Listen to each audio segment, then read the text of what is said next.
Ok, je reviens sur mon deuxième article dans le document. Je mets le curseur texte n'importe où et je vais l'exporter en tant que fichier texte dans le dossier links du dossier d'assemblage sur lequel j'ai démarré. Donc vous avez le curseur texte, l'outil texte qui est n'importe où dans l'article pour indiquer qu'on travaille sur ce texte-là. Et vous allez dans le menu Fichier, Exporter.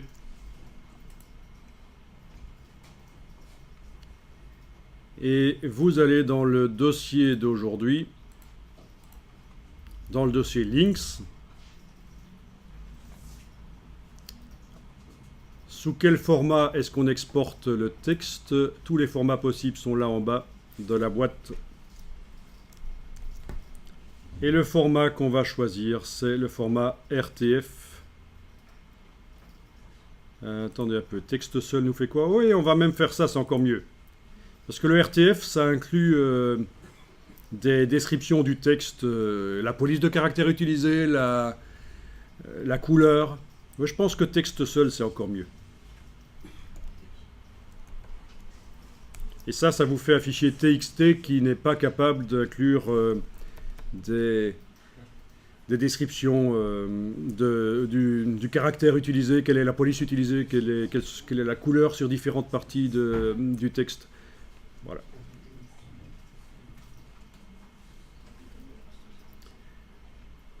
Et on va le renommer. Dans ce cas-ci, on ne va pas lui donner ce nom-là.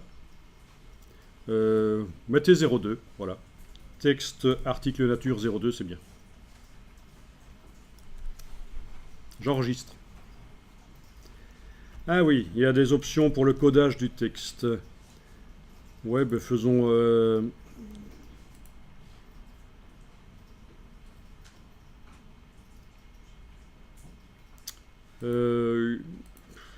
UTF-8, ça devrait passer. Ça devrait être bien, ça. C'est vraiment le basique.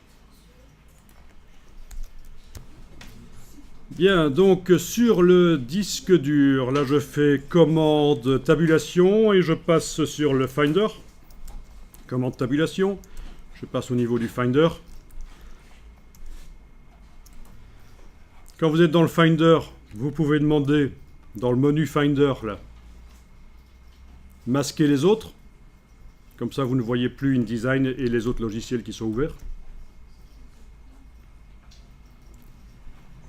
Et donc, nouvelle fenêtre Finder pour aller chercher le dossier d'aujourd'hui, si jamais vous ne le voyez pas. Le dossier d'aujourd'hui, qui est sur le bureau. Ah oui, il faut que je vous dise que moi, j'ai un bureau particulier. J'ai encodé, j'ai mis une ligne de code dans le terminal du Mac pour que les icônes n'apparaissent pas sur le bureau. Parce que je trouve que c'est un peu bordélique. Et donc, ça veut dire que quand je vais voir sur mon bureau, là, desktop, j'ai plein de choses, mais le bureau est clean, quoi. Bon. Donc, c'est juste pour, si vous posiez une question, tiens, comment ça se fait que lui, son bureau, il n'y a rien dessus, alors qu'en fait, il y a des choses dessus. Ouais. Quoi qu'il en soit, vous allez dans le dossier sur lequel on travaille aujourd'hui, et vous devriez trouver le document TXT, là,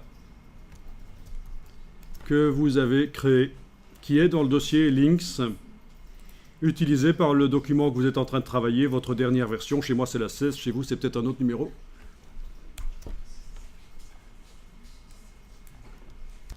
Bon, là, c'était juste pour vérifier que vous l'aviez mis au bon endroit.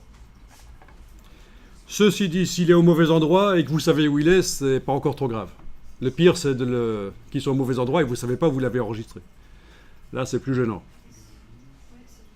Oui, parce qu'en fait, une fois que le travail est fini, on peut faire un assemblage du document InDesign et InDesign va tout réunir en un seul dossier, même si les choses sont un peu éparpillées n'importe où sur votre disque dur. C'est l'avantage de l'assemblage. C'est pour ça que nous, on a démarré d'un document assemblage, je vous l'avais dit. Hein, c'est un document qui a été créé sur un autre InDesign.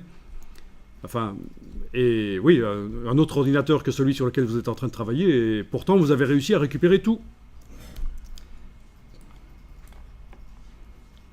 Parce que le dossier d'assemblage, il était complet, il contenait tout.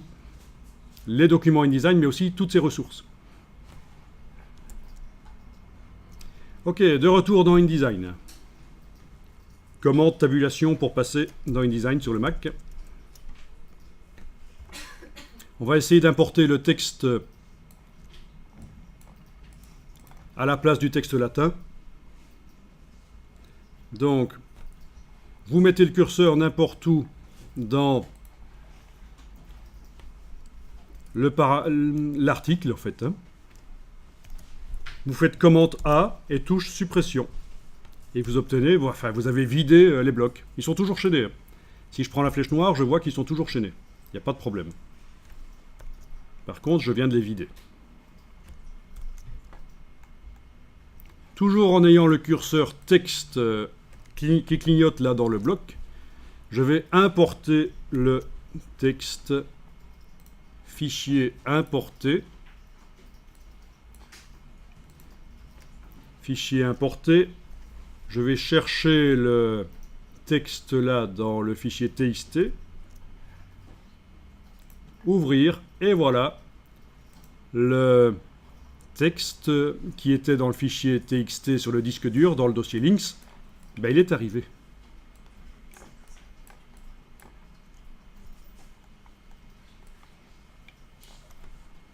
Et contrairement à ce qui se passait tout à l'heure quand on avait importé le fichier RTF, le style de paragraphe n'a pas été modifié. On n'a pas besoin de le réappliquer en sélectionnant tout et en faisant cliquer ici, voire même Alt-clic pour enlever le petit signe plus. Non, parce que c'est un fichier texte, il n'a pas de style inclus dans lui, et donc c'est nickel. Alors, dans la palette des liens, on a dû obtenir normalement un nouveau lien, puisqu'il s'agit d'un texte lié. On a dû obtenir un nouveau lien. Le voilà. Le voilà, ici. Texte article nature 02.txt.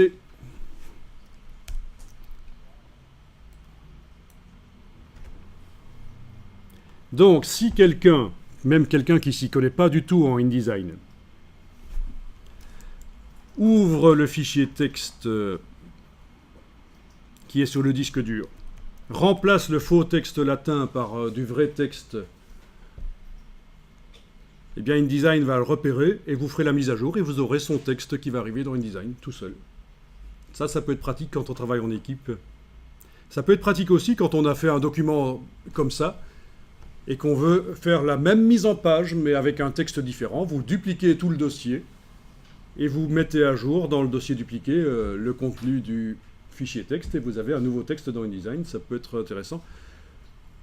Imaginez que ça peut être un document très long, avec plein d'articles aussi. Vous avez plein de petits fichiers texte comme ça. Plutôt que de chipoter dans InDesign pour faire du copier-coller partout, vous travaillez sur les sources. C'est une manière de faire.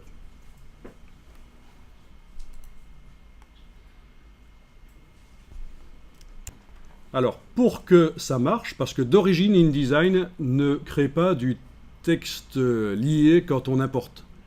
Pour que ça marche, il faut absolument, et c'est ce qui a été fait ici dans ce document, dans les préférences de InDesign, qu'on obtient sur le PC par menu édition préférences, mais ici on est sur un Mac, il y a un menu qui n'existe pas sur le PC, c'est le menu InDesign. InDesign préférences, et donc sur le PC édition préférences, vous avez la gestion des fichiers. Les préférences qui concernent la gestion des fichiers.